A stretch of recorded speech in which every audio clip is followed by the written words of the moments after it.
Well, I think it's really important to differentiate between colony mortality and colony losses. And so we've experienced about a 30% loss every winter for the last 7 winters in the United States. So the increase in mortality is really a puzzle. And we know that it involves varroa mite.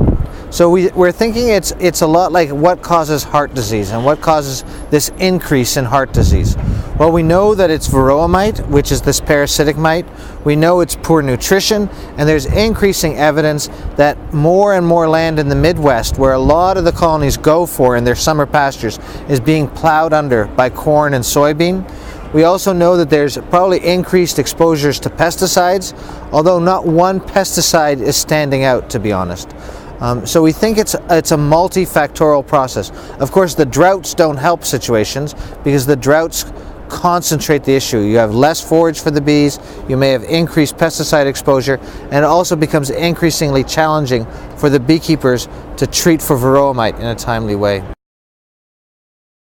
I think we need to make sure that there's bee forage in the environment, and so we need to dedicate a certain percentage of agricultural land to the production of bee forage. I think that's an important step.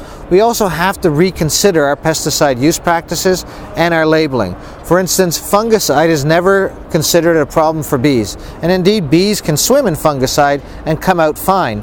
But we're seeing increasing evidence that it may have this sublethal effect that affects a generation later the bees produced. And so we have to reconsider how we label and value the risk of pesticides. Also, we look at the United States and we see that all the corn and all the soybeans are treated with these neonicotinoid pesticides. They're very good pesticides in the fact that they require a lot less of the active ingredient in the environment. But do we really need to have every single corn stalk in America treated with this product? And so I think we need to reconsider some of our policy there. I also think we have to make sure that beekeeping is an economically viable product. And so we're really having a problem. It's pretty clear that when beekeepers are making money, there are enough colonies to support the pollination demands in the country. And so we need to make sure that there's fair and equal trade across trading barriers, and we need to make sure that they can make a living doing what they do.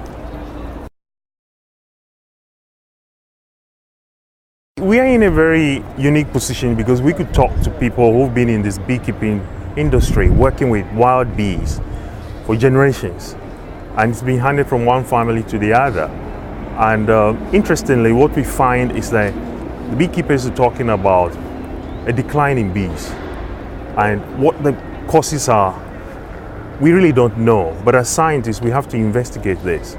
People are clearing forests for agricultural production, which means that bees are now being introduced to areas or introduced to new things like fertilizers. We've signed an agreement with the European Union for $12 million to do bee research in Africa. My institution is going to serve as a reference laboratory to look at pesticide residues. We're going to be looking at viruses, we're going to be looking at pests, and we're going to be involved in training of beekeepers, the national programs in various parts of Africa. We're going to be doing it in partnership with the African Union Interbureau for Animal Research. They'll be involved in the outreach and we'll do the research aspect of it. So it's quite exciting that we're going to be doing this. And the kind of information we get, eventually we're going to share with various agencies, including the United Nations Environmental Program. We've worked with them in the past in biodiversity issues. If you're talking about the European honeybees, about 10% loss is not much. However, we found that with the infested bee colonies, we found a lot of viruses. With the intervention of human beings, we put the bees and we want to keep it in the same house for many years.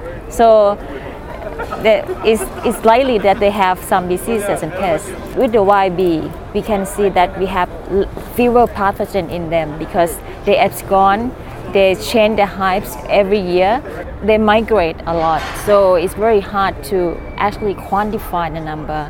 But when you look at the neighbors and talking about with the locals, I can say that the wild bees are in decline, in great decline because of maybe climate change, deforestation, because we have to expand our agriculture area.